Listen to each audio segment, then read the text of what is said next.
Hi guys, welcome to session number 8 of Marketing 102. My name is Yankit Kant and a very happy new year to all of you.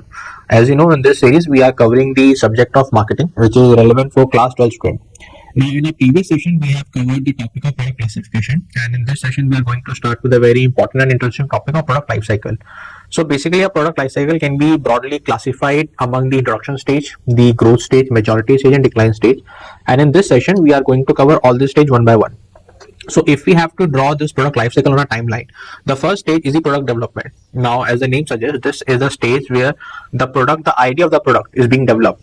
Now, a lot of customer surveys have been done, lot of thinking has been done about the needs of the customers, and that thinking and all those surveys are being put into a tangible plan. Now, once that happens, when that product is developed, it is introduced into the market. Basically, this is a stage where the first time the product is given to the customers. It may happen that in the product development stage only, a prototype is given to the market as a sample. But a full-fledged introduction of the product happen in the introduction stage. Then when the product start to show some sort of acceptance in the customer's mind, then we see the growth stage of the product. Then once that product has achieved his highest sales, when that product has achieved its sales maturity, now that is a stage where we start to see some decline. Then we say that the product has reached the maturity stage, that is the sales can no longer increase, there is a lot of competition in the market, so the sales starts to decline. And finally we have the decline stage, that is the product is losing its traction among the customers. So if we track the sales and profit among these product life cycle stages, then we will see that both sales and profit show a inverted S-shaped curve. Basically the sales increase till my maturity, then after maturity they start to decline. Similarly the profit also show a S-shaped curve where it shows an increase till my growth stage. In my maturity stage, because there is competition, because I have to reduce the prices, the profit starts to fall, and in the decline stage I may have to incur some losses. In the product development stage also, when a prototype is given to the market, I am basically incurring losses because I am not charging anything for that product. So let us cover these stages one by one. But before we do that, we have to study two certain exceptions or deviations from the product life cycle. So first and foremost, we have those kind of products which show a very sharp increase and then a sharp decline. That is, they will have a very sharp growth and then they will show a very sharp decline. So all the products which relate to trend or fashion category, even the transitory technology. If you remember, when we were shifting from landline to cell phone, there was a very brief stage where pagers were used. Now those pagers were only a transitory technology. They were only helping us to shift from the landlines to the wireless. So those type of product, they show a very sharp increase in the sales and then a very sharp decline because they are only there for transitory purpose. Other than them, the trends and the fashion category products also show this kind of deviation. And then we have the products which maintain in the maturity state for a very long period of time.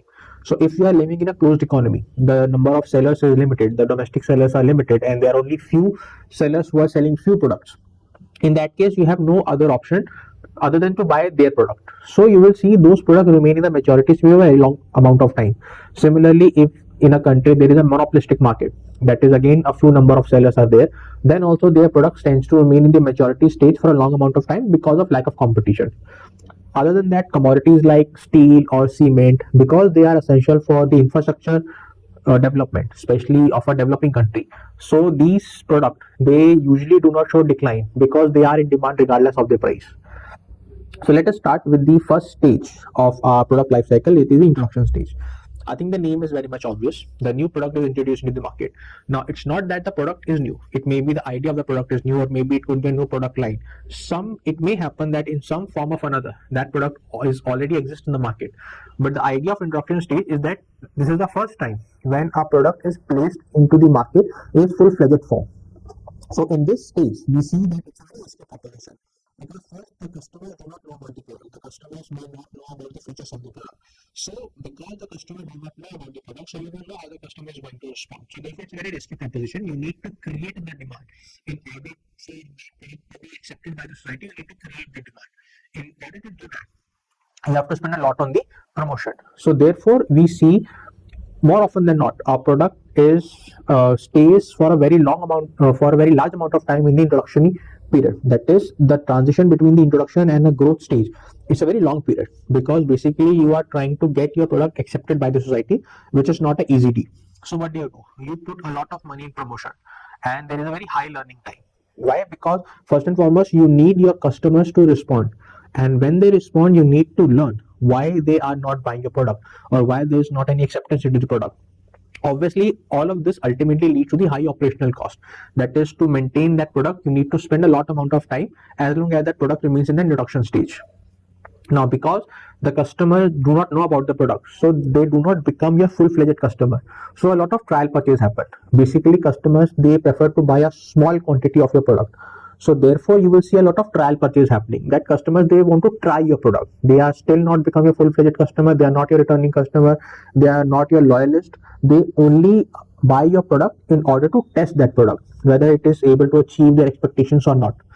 And because the product is new, because the idea of the product is new, because the product line is in itself new, you are the first person who are introducing it, so you will find this limited competition. That is there, the indirect product or the substitute products, they are not there. So this is some sort of an advantage for you. It is a first mover advantage. Because the product is new, the competition is also not there. Then, because it's introduction stage, customers do not know about your product, you are trying to create that market space, you are trying to create that awareness in the mind of the customers. So you will not find out huge volumes. So if the volumes are low, if the sales volumes are low, obviously the profit will be low. Even you have to face some negative profit here.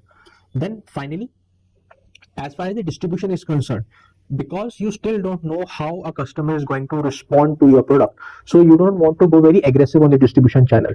So you create your distribution only to some limited spaces, and again you spend a lot of money on the promotional expenditure. You wait for the reaction of the customer for your product. So therefore, the distribution of the product is only kept to some limited market or to some limited number of customer or a specific set of customers. So what are the marketing strategy which we usually find in the introduction stage? So as far as the product is concerned, because it's a relatively new product or a product line, so it needs to develop its own market because the market is not there. You are the first person who is introducing the product. People do not know this kind of product exists in the market. So you need to create its market. You need to expand your market share. As far as the pricing is concerned, obviously, because you need certain acceptance by the customer, so you keep the prices low because you want to increase the penetration of the product and you want to expand your market share. If you keep the high prices high, you can keep prices high in the introduction stage only if you know that your product has certain niche, you are pioneer in that product. In that case, you can keep your higher prices for the product. And whether you keep the low prices or whether you keep the high prices, the major aim of the pricing method or the pricing strategy in introduction stage is to at least recover the development cost which you have incurred to come up with this product or the idea of the product or the product line itself. For the promotion, the primary purpose of the introduction stage is to educate the customers, is to let them know, yes, you have this problem, for that we have this product. Because customer till now don't know how to solve that problem because they have not had any experience with the product. Because you are introducing product for the first time, so the primary purpose of the promotion is to let the people know that yes, for this problem of yours we have a certain product. And place we have already covered, the location of the distribution channels are kept very selective. Unless and until you see that okay, your acceptance is getting larger and larger in the customers, till then you keep your distribution channel very selective. The second stage after introduction is the growth stage. Now this is a stage where you start to see your sales begins to increase. Now this is a stage where you find that yes, people have accepted my product. So new customers are entering into the market and all customers are making the repeat purchase. So the old customers who have purchased the product, now they are doing your promotion, which is called word of mouth. And that word of mouth will lead to new customers enter into the market. So this is a stage where your sales begin to increase. And now they could increase rapidly or they could increase at a constant pace, depends upon the acceptance. But the growth stage is identified where you start to see the increase in the sales. And because the sales is increasing, that is the demand increasing, so you need to produce more. And a basic economic concept of economies of scales comes into place. That is, the more and more you produce, the more and more you learn from your mistakes. That is, the more you produce, the lesser mistakes you make. So the cost of producing per unit comes down. So the economies of scale leads to reduction in cost in the growth stage. And obviously, if your prices are same, or you can increase your prices a little bit in the growth stage considering the acceptance, or if it is a very good amount of acceptance, then you can also charge certain premium for your product. But the idea is, because the cost is being reduced and the prices are not reduced relative to the cost, so you see there is increase in profit. And this is the point, this is the stage where competition enters into the market. Now your competitors, they could be more often than not in the growth stage. You face the branded competition. So a Lux brand will face the competition from the let's say Pierce brand or Dove brand. So because in the growth stage, your competitor has seen that yes, customers are now accepting this product. So this is the point where they also enter into the market with their own product. Now, what you have to do, you have to maintain the distinction between your product and the competitor's product. So even though the earlier costs are being reduced, new cost enters into your cost sheet. So new costs like identifying a new use, or developing a new product, or developing the same product, or innovating or adding a new feature, or introducing new promotional techniques, or introducing new distribution techniques.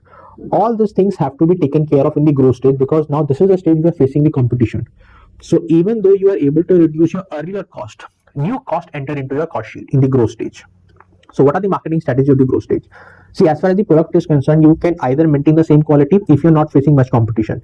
But if there is competition, you will have to make sure that you are distinguishing your product from that of the customers. And how do you do that? You add some additional feature into it. You bring support services into play. Because growth stage is also the stage where, although companies focus on the profit, but growth stage is also the stage where you have to make sure that the customers, they rely on your brand. So this is the also the stage where you start to invest a little bit on the brand recognition. Prices, they may remain the same. The prices generally, they do not remain. The company starts to charge a little bit higher price, and if the product has been is being showing a greater acceptance, you may also charge some premium onto it. But generally we see a little bit increase in the prices.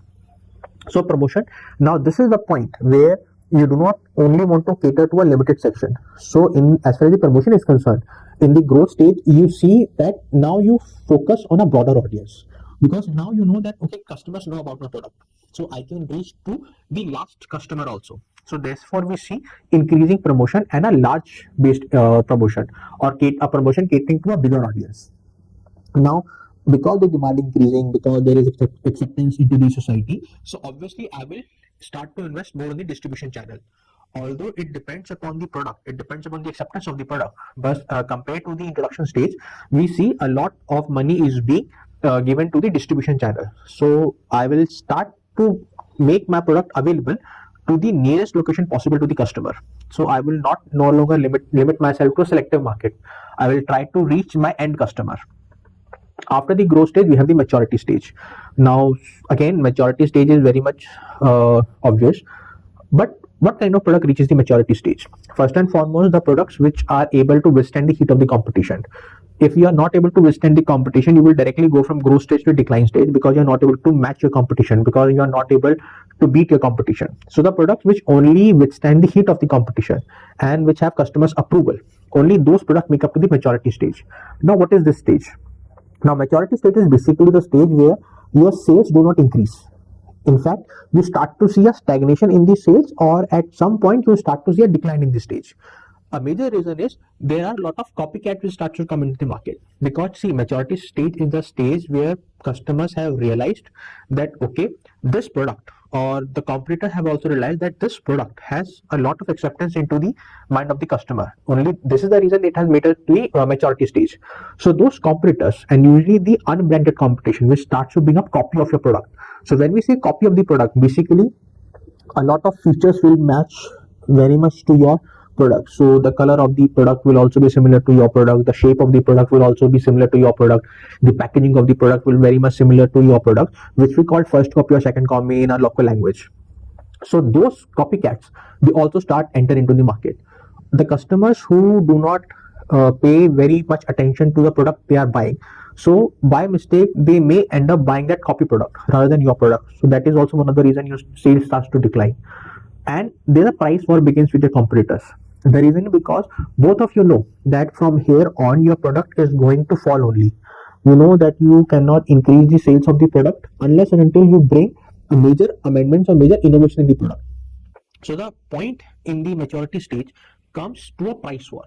That is, you try to extract that last ounce of profit which is in the market. So therefore there is a very price war. And as I said, maturity stage is a stage where the industry sales peak, and in fact they even decline, because the size of the market is declining. It may also happen that a new competitor have brought a new product and your customer starts shift to that product. When that happens, then the decline begins. But basically the sales, they have peaked here and they start to decline. That is the maturity stage. The wholesaler and retailers also support this decline. The only reason is because there is a price war. So you have brought down the prices of your product to a bare minimum level. And when that happens, it eats into the margin of your middleman. Middleman, that is the wholesalers and the retailers. So they also prefer not to keep your product because they have to earn that profit, right? So what they will do, they will sell the product of other competitors, or they will sell a newer product relative to your product, because it might be offering them a higher margin. Because you are stuck into a price war with your competition, so you have decreased your prices to bare minimum level, which not only eats to your profit, it also eats into the profit of your middlemen, that is the wholesalers and the retailers. So they may also start very reluctantly, they may also very reluctant to sell your product. So ultimately your sales further declines because you're also not getting help from those middlemen who are in contact with the customers. Finally, the effort of a marketer or a producer in maturity stage is to extend this life of the product as much as they can. Now what they can do, they can either improve the product a little bit, they can bring certain innovations into the product, but more often than not, the producers also know that whatever profit they could have generated from this product, they have generated. And because I've already said, the middlemen also introduce their own brand. These middlemen, they are often bringing the copy of the product rather than making a product of their own brand. They are trying to basically uh, increase their sales from your goodwill. So therefore, when they make a copy of your product, that copy is very much similar to your product. So what are the characteristics of maturity stage? First and foremost, there is reduction in cost because you are stuck in a price war. Then sales volume peak and market saturation is visible. That is, you are no longer adding new customers into your product line. In fact, your old customers are also leaving your product. Prices drop because there is increasing competition. You are in a price war. And the advertisement.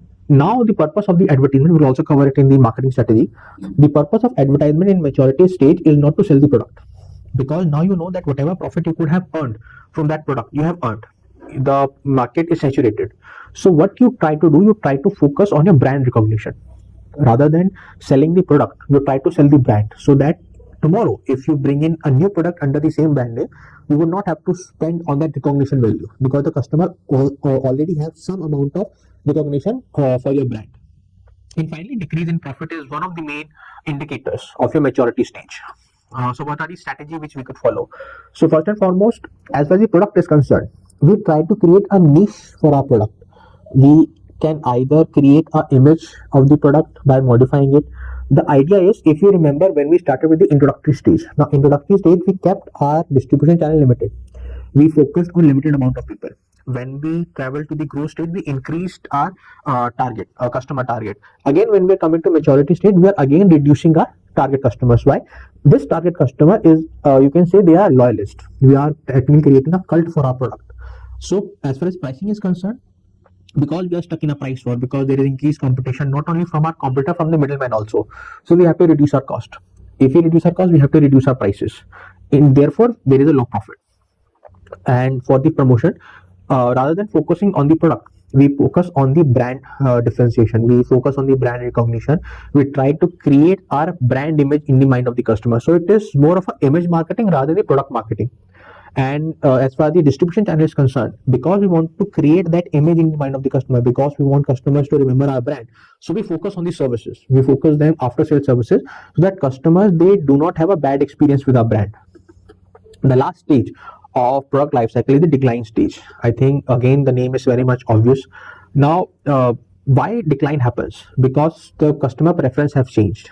They might favor a new product. That new product is more efficient, it has more better features than your product, so therefore decline happens. Now decline is basically happens for the product and only product category. A very basic example is soap is a product category. Now within that soap category, you can buy Lux brand, you can buy Dove brand, you can buy a Dettol brand, and within that Lux brand there are certain sub brands. So when we talk about decline, we are not talking about the decline of the soap, we are basically talking about the decline of the Lux or any particular product of the Lux brand. Now decline stage is identified with the when we see decline in the sales and profit, that is, we are no longer adding new customers and the old customers is also shifting to a better product.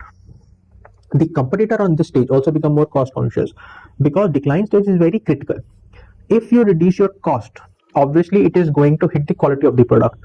Now as your product is declining, you don't want to give substandard product to the customer, because if that will happen, then obviously the customer will associate your product with a very substandard company, so it will hit your brand image. So therefore the competitors also become very cost conscious, that we can reduce the cost up to a certain point. So brand with strong loyalty, only they are able to earn profit in the decline stage, because they have already created that cult in the market, they have created a loyalist in the market. So other than brands which do not enjoy that strong loyalty, they generally face decline in the sales and the profit as well. Some companies even face a huge amount of losses in the declining stage, and a lot of hidden cost also enter into the market, because now the sales are not being generated. So whatever time you devote to this product is increased, it increases the cost, because you're not getting the benefit of that cost.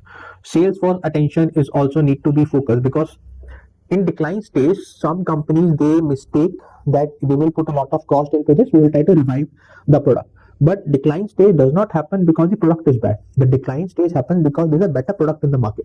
So whatever sales for attention you devote, it again adds into the cost, which does not give you any return. Similarly for the advertisement, you start to shift your advertisement from one plane to another plane.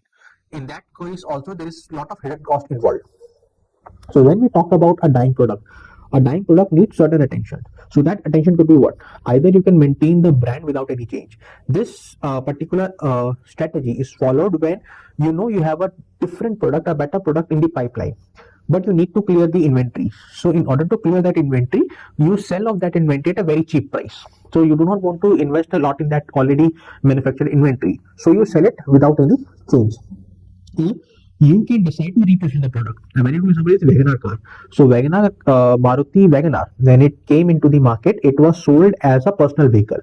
When Maruti Wagoner realized that okay, people are not buying my car because there are a lot of better cars available, so then they started to sell that Wagoner car as a transport to the public, that people transportation companies.